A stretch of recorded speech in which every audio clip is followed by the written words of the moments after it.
Right now on Upfront. Election stunner. And let's win on November 3rd. David Crowley surging to a razor-thin victory, beating Democratic Socialist Francesca Hong in the chaotic Democratic primary for governor. The fight continues no matter what. Now the race to November. Republican Tom Tiffany with an official opponent. Congratulations to David. This Sunday, in their first sit-down interview since the election, David Crowley and Tom Tiffany are with us. The new interviews just moments away. Then the polls. Campaigns matter. Already new polls in the field, and this Sunday, the exclusive first look at the Crowley-Tiffany matchup. Republican strategist Keith Gilks, Democrat Tanya Bjork, here to unveil it all. This is Upfront with Jaron Jordan and political director Matt Smith. Hi, everyone. Thanks for joining us. What a week. David Crowley beating Francesca Hong by roughly 3,800 votes. The culmination of a wild and chaotic Democratic primary for governor. And now this weekend, the sprint to November and our new interviews with Tom Tiffany and David Crowley. Their first sit-downs after Tuesday's stunner. The next governor of the great state of Wisconsin. David Crowley in Milwaukee Wednesday night, just hours after securing a stunning victory over Democratic Socialist Francesca Hong. Now this weekend headlining a unity tour after a fractured and chaotic Democratic primary. Francesca Hong called you when the results came in? Yeah, she called me early that morning to let me know. Basically, wanted to thank me for the type of race that we won, congratulated me, and I congratulated her on the type of leadership that she showed throughout this entire campaign, but also for pushing us even further. And so, you know, my goal is to make sure that we can create that unity. We've already had our unity breakfast and started doing tours across Wisconsin already. But I know that I have to earn every single vote out there moving forward, and that's exactly what we're going to do together. Was the call really that cordial, as you just described? Actually, yeah. I mean, I've known Francesca. We've always had great conversations. We've always been one of those, with all the campaigns, actually, I've always talked to everybody. And so it was a cordial conversation. And it was a quick conversation. We lasted less than 5 minutes, but it was a good conversation. What happened in this primary over the last month was remarkable. Could you have pulled this off, do you think, without Governor Tony Evers and his endorsement? You know, I'm glad that we've had the support of Governor Evers. You know, as we was crisscrossing, and you've probably heard me say this, but I've been keeping up with him. And to see the type of support and respect and love that he has across this state was tremendous and honorable to see. But to have his confidence in my judgment, in my leadership, and in my abilities to organize across this state, I think translated to voters in rural, suburban, and urban communities alike, and helped get us over the finish line.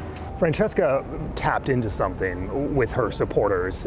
She had controversy also that followed her. She campaigned with, she raised money with Hassan Piker, the controversial streamer. Would you ever consider doing the same between now and November to win over that base of the Democratic vote? Look, I think that we have to reach voters where they are, and you know, wherever we have to do that. But you know, I have my ways of doing that. I don't want to lend credibility to platforms, if you will, that I believe further divides us as a community, further divides Democrats, or further divides this country. But I do know that we have to focus on bringing everybody into under this tent. And so I'm always willing to have those tough conversations. But we also have to utilize not just myself, but there are many community members, there are many voters, there are many supporters that we can empower to bring people up to be a part of this big tent we call the Democratic Party. When you're talking about dividing, are you talking about Hassan? I'm talking about anybody who focuses on, you know, divisive language. So you are leaving the door open or not to campaigning with him? With Hassan? Yeah. No, I'm not. I don't plan on campaigning with Hassan, if that's what you're asking me. That's what I'm asking. No. You told a group of supporters recently, in recent weeks, that there's not a lot of policies that you really differ from with Francesca Hong. Is that opening the door to you supporting the Democratic Socialist agenda, or what did you mean by that? What I mean by that is that there's many things that everybody agrees on, right? I agree with, you know, folks that, for example, that we need safe communities. I'm not sure if that's a Democratic or a Republican talking point. We need to make sure that we have access to public education, and we need to have access to health care. Look, when it comes down to Fran and I, yes, there are some things that we absolutely disagree on. But what we do agree on is that we can come to a table just like this and negotiate how we move our party, how we move our people forward. Republicans are already out saying, well, listen, you're no different than her. You're all democratic socialists. You're all advancing that agenda. You're going to say what to that attack that's already coming out on the campaign? Well, the difference between, me and many of these Republicans saying that is I have a track record. I'm the only candidate in this race that actually has done things, not just for Milwaukee County and the different municipalities that I represent across the political spectrum. But we brought Democrats and Republicans together to bring money back to every single community. We're hearing you talk about Tom Tiffany. Tom Tiffany starting to talk about you. One of the things we heard even just today in these first couple days was, listen, as county executive, you proposed property tax increases. You oversaw a near collapse in health insurance for county employees. So why should voters trust you? Well, look, what he won't tell you is that we're picking up the mess that actually Scott Walker actually left for us, right? Scott Walker was the county executive and didn't do anything to fix the pension. Matter of fact, he ran up a $400 million credit card and put it on the backs of property taxpayers here in the state of Wisconsin, and became the governor and made things not only worse for Milwaukee County, but for every single municipality. And when you talk to these rural communities, they're always wondering, when is the state going to step up and give that shared revenue? And so I am focusing on delivering results. And what we've been doing is moving Milwaukee County forward. We have the lowest unsheltered homeless count per capita than any community in the United States, and we're a Democratic bastion. We've lowered overdose deaths more than any community here in the state of Wisconsin, and I want to continue to deliver for everybody across the state in the same way. Is Scott Walker the reason, though, you needed to propose a property tax increase? Well, the reason why we had to focus on shared revenue reform is because Republicans who've controlled the legislature for the past 15 years weren't willing to work with local municipalities. And when Governor Heavers proposed different types of fixes, they continued to block him. What I'm focusing on is Democrats not playing defense anymore. By electing Democrats up and down the ballot in the state Senate as well as the state Assembly, we can get back on offense and make sure that municipalities are in the best position possible to deliver for their residents. Describe to me, and I will wrap with this, one more I promise. Describe to me, how would you characterize this primary and how it ended? I mean, you couldn't write this as a story, right? And so for me, it's been a whirlwind, but at the end of the day, for me, this has turned into a storybook ending. The next governor of the great state of Wisconsin. Tom Tiffany in West Allis Wednesday, meeting with supporters and alongside Tuesday night's Republican primary winners. A show of unity on the GOP side as well, just hours after that stunning result in the Democratic primary. I'm curious, just first, your response to the results that we saw on the Democratic side Tuesday night. Were you preparing to run against Francesca Hong? I was prepared for whoever would come out, and it was clear the Democrat establishment, they did not want her, and so they really boosted her at the end and were able to get David Crowley across the finish line. Congratulations to David. Is he going to be a tougher candidate to beat? I've thought all along there's not a dime's worth of difference in the candidates on the Democrat side. I mean, they basically have adopted all the same policies. Really, the leadership of the Democrat Party has capitulated to this Democrat socialist movement. And even David Crowley said a couple weeks ago that my policies are going to be very similar to Francesca Hong's. When we look at November, it is a full sprint now between now and November. Senator Johnson did an interview Wednesday morning after the election, and he said, we need to get Republicans to the polls. Not as many showed up in the primary as needed to, and we need President Trump to come in and tell his supporters to get to the polls. Is that going to be one of your biggest challenges between now and November? Yeah, I think that one of the biggest challenges is turnout. And I think part of the reason there wasn't as many people, or there was not as dynamic of a governor's race on the Republican side. So I think that's part of the reason you see that fall off a little bit. But we got to make sure we turn out people, because we are in a position now when we get the greatest amount of turnout, Republicans win. So it will be a turnout election. Does the president's endorsement hurt or help as we head to the general now? So I think like the other side, they're going to be campaigning against Donald Trump. I'm going to be campaigning for the state of Wisconsin. And I've really stayed focused throughout this campaign. This is about being governor. This isn't about being in Wisconsin and shouting at Washington, D.C. You control the things that you can control, and that's what I'm going to do as governor.